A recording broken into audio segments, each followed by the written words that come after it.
For most of modern history, the world believed progress had a destination. If a country wanted to succeed, it had to move in one direction: open markets, open politics, individual freedom, personal ambition. That was the path, not just to wealth, but to legitimacy.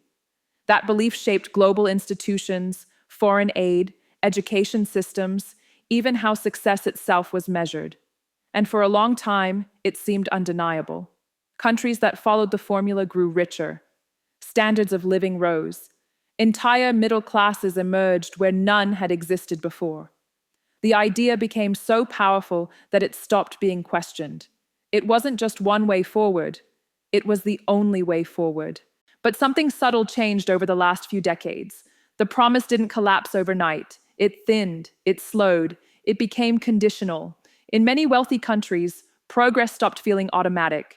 People worked harder, but owned less. Housing prices raced ahead of incomes. Education became expensive instead of empowering. Stability turned fragile. You could do everything right and still feel like you were standing still. The ladder still existed, but the bottom rung was higher, the steps were farther apart, and the fall was steeper. Now imagine watching this from the outside. Imagine you live in a country still struggling with unreliable electricity, limited infrastructure, and fragile institutions. You're told to copy a system whose own citizens are questioning whether it still works. From that perspective, the message sounds less inspiring and more uncertain. If the destination no longer guarantees security, why rush to follow the map? This is where the global shift begins. Because while some systems slowed down, another approach was accelerating, not loudly, not ideologically, but practically. In one generation, a country that had once been dismissed as permanently poor transformed itself into an industrial giant. Cities expanded at unprecedented speed. Manufacturing scaled to levels never seen before. Logistics networks stitched together regions that had been economically disconnected for centuries. The transformation wasn't framed as a moral victory, it was framed as survival, growth first, stability first, results first. The promise was different. It didn't emphasize personal expression or political participation. It emphasized order, planning, and long-term direction. The message was implicit but clear. Give up certain freedoms now, and the system will deliver material progress. For people who remembered chaos, famine, or stagnation, that trade didn't feel abstract. It felt tangible. Roads appeared, jobs appeared, living standards rose. And when you measure success in electricity, income, and food security, the argument becomes persuasive. This didn't go unnoticed.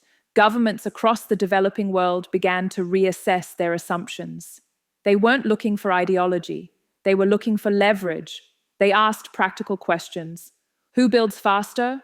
Who finances infrastructure without delays? Who shows up with concrete instead of conditions?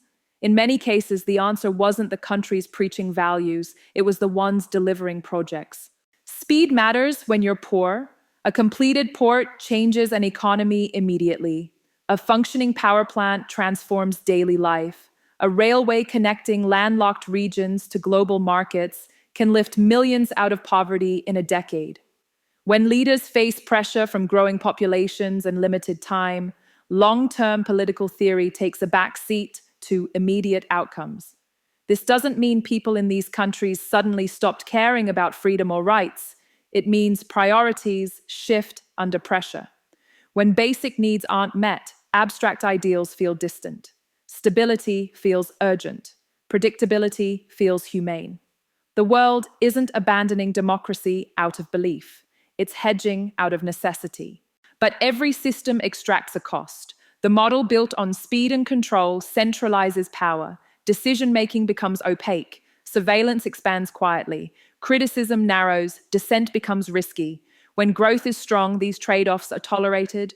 When growth slows, they become dangerous.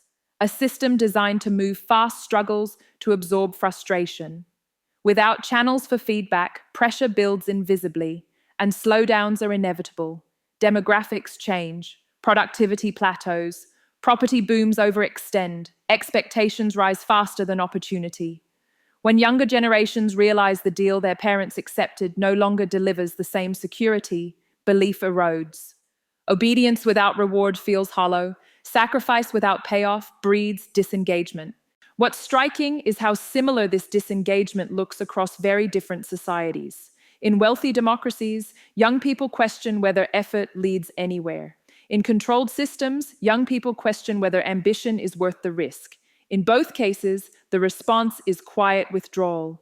Do less, expect less, commit less, not rebellion, but resignation.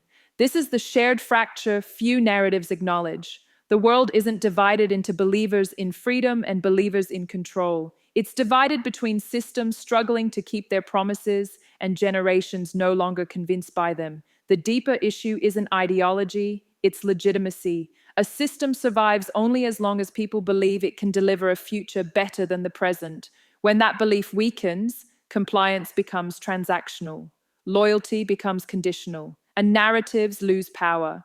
History shows this pattern again and again. No great power rose because of ideology alone. Geography mattered, timing mattered, resources mattered, institutions mattered, and so did luck.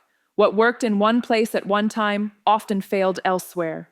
Yet the modern world spent decades pretending a single blueprint could be universally applied. That assumption is now collapsing. Countries that succeed in the next era won't copy one model wholesale. They'll mix, adapt, and experiment. They'll combine state capacity with market incentives, long-term planning with selective accountability, order with flexibility. They'll discard what doesn't work and steal what does without loyalty to labels. This is harder than slogans. It requires competence, trust, and restraint. Too much control suffocates innovation. Too little coordination produces chaos. The balance is narrow, and most systems miss it. Meanwhile, the stakes are rising.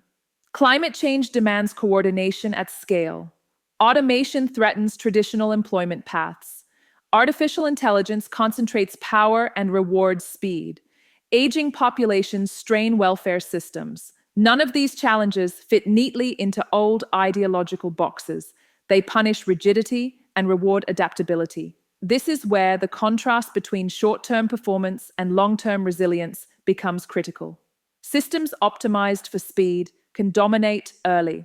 Systems optimized for flexibility often endure longer. One builds quickly, the other pivots better. History suggests neither advantage is permanent. Cultural influence also matters more than it appears. Ideas, media, language, and norms shape aspirations across borders.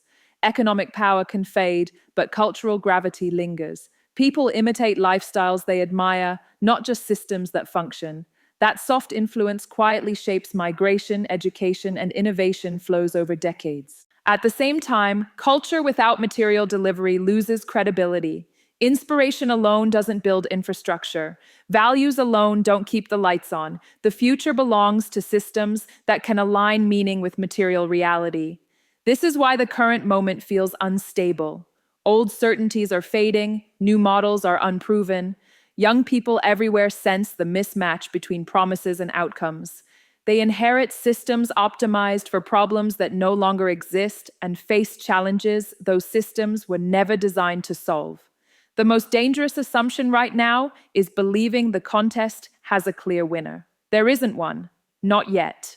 The race isn't between countries. It's between ideas of governance and their ability to evolve without breaking. Freedom without security breeds anxiety. Stability without voice breeds suffocation.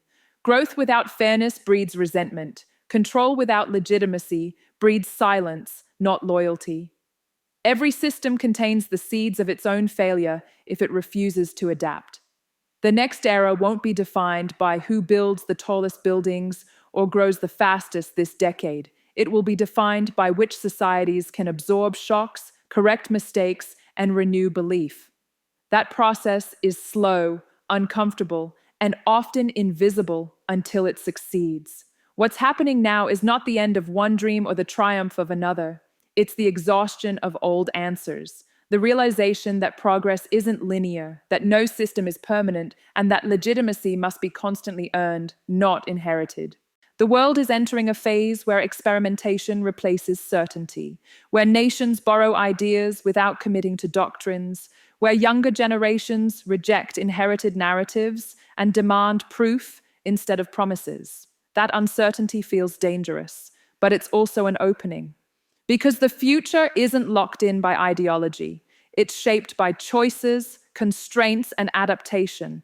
And the societies that understand this earliest, that remain flexible without losing cohesion, will quietly pull ahead.